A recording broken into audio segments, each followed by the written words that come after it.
Assalomu alaykum, hurmatli televizor ko'rguvchilar. Dunyo Uyg'ur qurultiyi tor televiziyasining maxsus xabarlar programmasiga hammanglar xush kelibsizlar. Men riyosatchi Iftixor Abdurashid.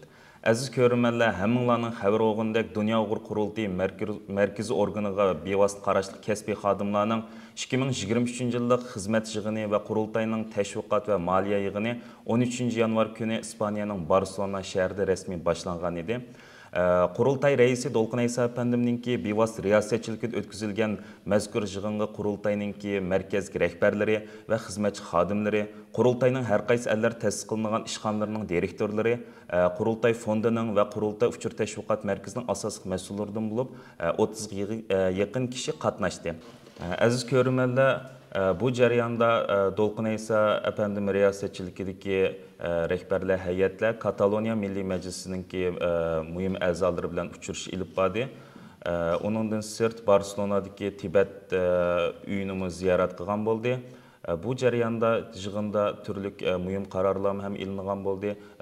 Buningdan sirt muhim uchrashuvlardan bo'lgan bo'ldi. Buning tafsilotini texmo yaqindan bilish uchun men mikrofonimni qurultayimizning raisi Dolqun Aysa Efendimga uzdiman. Xo'sh, Dolqun Aysa Efendim, bu yig'in boshlangandan buyangi muhim uchrashuvlarda bo'ldingiz, naytdi va muhim yig'inlar o'tkazilgan bo'ldi. Bu jarayonda bu haqda bir qisqacha to'xtalib o'tgan bo'lsangiz. Rahmet, sizin de ötkendikidek 3 günlük bir yığınımızımız Barcelona şehirde ötküzdük. Bir yerde ötküzüşümüzün bazı sebepleri var. Bu yığın aslında yılda ölçüvatkan kurultay kasbi xadimlerinin yıllık plan programlarını gün tertipke eliş. Dünya Uyg'ur Qurultayı Rehberliği ve İcrai Komitesi her yılın ahırda bir xulas yığın çağırıp keler yılının hizmetlerinin umumi stratejisini belgilep çıkımız. Bunu hem de konkret gün tertipke ekilip gündelik hizmet aldı epbiriş Qurultay kasbi xadimlerinin vazifesi. Şu münasebetle biz hazırlıkçı bunu Dünya Qurultayı'nın merkezi München'de içip gelgen. Bu kadın biz bunu Barcelona'da açtık. Bunundaki sebep, mühim sebeplerden birisi Barcelona Katalonya'nın paytaxtı. Bular 2010 yıldan başlap milli müstakillik talep kılıp milli müstakillik hareketi başlangan ve halkara kanunlar dairesinde yani öz takdirini öz belgileş hukukudun paylanıp bular müstakilliğini oturup koydu ve referandum kılıp 2017 yılı 74% artık insanın makulluğu bilen, kabul kılış bilen bu referandumda müstakillik kararı çıktı. Ama bu müstakillik kararıga İspanya hükümeti hürmet kılmadı ve hazırlıkça bunu tanıgan devletler mi yok. Bu sebepten bulanın siyasi burunki reisleri bolsun, Punjumun bolsun ve başka ministerlerin bir kısımları muhacirette panalıklaştı doğru geldi. Bir kısımları sotlandı. Turmula diye tutuldu. Demek bulanın bizden dava bilen okşaşlık yerleri var. Şunun için biz bir yer kiliş arkalık bulavlarını ziyaret kılıp buladın tecrübe egelleş. Milli müstakillik hareketinin tarihini, ügünüş, fikir eliş, nimelerde kalbi kılalıdı. Nimelerde mağlup oldu, nimini yakşı kıldı. Biz buladın nimini ügünüşümüz gerek, nimimiz okşaşlığımız var, nimi okşamasılığımız var. Digen meselelerini bu ügünüş məqsidi bilen ve bu ağan fikirlerimizni Qurultay rehberleri bilen lam emas belki günlük faaliyetlerini kıvatkan hizmetçilerimiz hakkında mı bu haqda bir seminer kılış zürüyü tuğulganlık için bir yer ötküzdük. Şu plan programımız boyunca biz programımızı Kataloniya Milli Meclisi'nin ki merkezi de Kataloniya Milli Meclisi'nin reisi Dolas Hanım ve burunk reisi Elisian Dağ bilen ve onun hadimlerine uçraştık ve bizge Katalonya'nın milli müstakillik tarihi, sebepleri ve referandum ve bunun galbi kılgan tarafları ve mağlup olan tarafları yakınlaşıcılık tecrübe sabakları hakkında naitim etraflık malumat verdi. Biz bu arkalık özümüzün milli müstakillik hareketimizden bir kıyaslaş biz demek bulanın matreplerini öğrensek bulduk. Yani matrepleri kelgen çağda biz texmo ilgirkenmiz. Çünkü biz bu jarayonda bizning bulardan ilgir bo'lgan ba'zi nuqtalarda his qilganliklarimiz bo'ldi. Demak, mushunaqlar bilan bu yerdagi siyosiylar bilan ko'rishish fursatimiz bo'ldi, fikr almashtirish fursatlarimiz bo'ldi. Andan keyin bu yerdagi matbuotlarga qiziqdi bizga. Bir qancha cho'ng gazetlarda ispancha, katalon tilida va inglizcha matbuotlarda xabarlar chiqdi. Men bilan intervyu qildi. Televizor programmalarimiz bo'ldi. Naq maydon televizor programmalari qatnashib bugünkü Şərq Türkistandakı erkinlik meselesini anlatışımız meselelerimiz oldu. Demek bu bizim bu qatimki Kataloniyada bu yığını içişimizin sebeplerinden biri. Bu cihetin ayti etraflıq, ayti paydalıq bir yığının bir yerde aşqanlığımızın aqıllık bir fikir boğanlıq nemesi keldik. Ondan başqa hem de sizin de ötkendikidek bir yerde 2023 yıldaki her qaysı devletlerdeki işğallarımızın plan programları 2023 yıllık bir kalendarını tüzüp çıktık.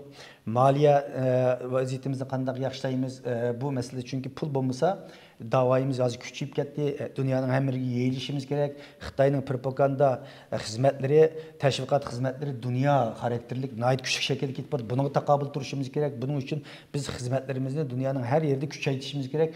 Kesbi hizmetçilerge ihtiyacımız var. Bu pulga takışıdı bir uçu. Şunun için biz iqtisadimizni qanday güçlendirelayımız, xalqaro fondlardan qanday yardım alalayımız, özümüzün xalqimizden qanday yardım alalayımız. Yani qanday yoldura bu şekilde bizning bir grup tefsili bu haqda ciddi müzakirələr yapdı. Onun deyin biz nurg'un ishlarni qilyapmiz dunyo qurultiyi, ammo yetarli darajada xalqimizni vaqtlantirish masalasida texnik xodimlarimizning kamchilik bo'lishi bilan bu masalani yetarli qilib bo'lamiz. Bu vaqtda bizga kelgan tanqidlar bor, takliflar bor yurtdoshlarımızdan. Bizning bu dunyo qurultiyining tashviqot xizmatlariga mas'ul xodimlarimiz va rahbarlarimiz o'tirib buni qanday kuchlantira olamiz? Mavjud imkoniyatlarimizdan texnik qanday yaxshi foydalana olamiz? Texnik qanday qilib xalqimizga o'zimizning qilgan xizmatlarni yaxshi ifodalab bera olamiz ve vatanda bo'layotgan ovozini dunyoga qanday shaklda ifodalab bera olamiz degan masala haqida nihoyatda ingichka tafsil qadam bosqichli muzokaralar bo'ldi. Nihoyat muvaffaqiyatli bir yig'in bo'ldi deb o'ylayman. Sizga ko'pdan ko'p rahmat. Xo'sh, To'lqin Iso efendim, nihoyat tafsiliy ma'lumotlar berib o'tdingiz. Andan keyin buning bu Kataloniya Milliy Majlisining xodimlari bilan ko'rishganingiz sirt, siz yana bu Barcelonadagi Tibet uyini ziyorat qildingiz. Tibet uyiga mas'ul bo'lgan shu Tibetninki Raib Kalan chiqib sizni kutib oldi, nihoyat qizg'in suhbatlar ilib berildi. Bu suhbat haqida qisqacha bir to'xtalib o'tgandan sirt Tibetlarninki bizningki davoyimizni yaqindan kuzatganligini deb o'tdi Raib Kalan u yerda. Bizga qanday pozitsiyada qaraydi ekan Tibetlarninki bizning davoyimiz bo'lgan ko'z qarash qanday ekan? Bu haqida qisqacha to'xtalib o'tgan bo'lsak. Biz bu yerdagi ziyoratimiz jarayonida yana Tibet uyini ziyorat qildik. Bu Tibet uyi bu yerdagi bir Tibet markazi, hem butxona, hem Tibet madaniyatini tanishtiradigan, Tibetda bo'layotgan vaziyatlarni tanishtiradigan ko'p qirliq vazifasi bo'lgan bir o'rin. Bunun üyədəki məsulü Raib Wang Chen efendi bilen bizning tanışlığımız bo'lgan bir dostumuz. Dalai Lama'nın müşəgi belgilegen xadimi, edimi 40 yılın aldığı keptike ama yalnız bir Tibetlik geldi dedi. Tibetlikten 40 yılın aldı da hazır 70-80'lik Tibetlik badaydı. Demek ama bir yerdeki Tibet üyün ait çok köydük emimiz. Onun içinde de ibadet halları var, teşvikatımız var, kütüp halları var, konferans zalları var. Biz demek müşincilik bir yerimiz 70-80 Tibetlik bayiyede şuna birinin bayken demek ular müşü xalqqa ta'sir qilalash orqali insonlarni qayil qilish orqali cho'ng aşağı bir merkezini kurup Setvag'ga ekan. Demek bu jihatdan biz bazı tecrübelerini egallagan bo'ldik, o'rgangan bo'ldik. Hem Tibet davası bilan Uyg'ur davası uzun o'xshashliklarimiz bo'lgan nima. Ama bugünkü Dalai Lama'nın prinsipi merkezi hükümetinin Tibet merkezi memuriyetininki qarşı Tibet'te bir oliy avtonomiya talab qilish, mustaqillik emas. Bu yerde bizning farklı yerlerimiz var. Şərq Türkistan davasının asası məqsədi müddəi müstəqillik. Amma Xitayının oxşaşlı işgilisi müstəmlik qılınğan bir toprak. Şunun için bizden oxşaydıgan xalqara minberlerde billa hərəkət edib bardığan yerimiz var. Əlbəttə Tibet mərkəzi məmuriyyəti, yəni Tibet sürgün hökuməti, parlamentosu, Dalai Lama, otur yol siyaseti, ali avtonomiya desimi ama Tibetlilərin içindən bunun narazılıq var. Tibet Yaşlar Qurultayı deyimiz və Tibetlilərin bəzi təşkilatları oxşaşlı Uyğurlarla oxşaş mövqedə müstəqillik tələb oldu. Ama bunlar bir-birini düşəngen, bir-birinin fikirleri hörmət qılan asasda qıldı, bir-birini bombardıman qılmaydı. Bundan qılmaydı. Bir-birinden talaşlaş qılmaydı. Dalai Lama'nın fikirlerini qabul qılmağaydı, qabul qılmaydı, özünün fikirleriyle manıdı. Ama bütün küçünü Xitay'a qarşı işiltidi.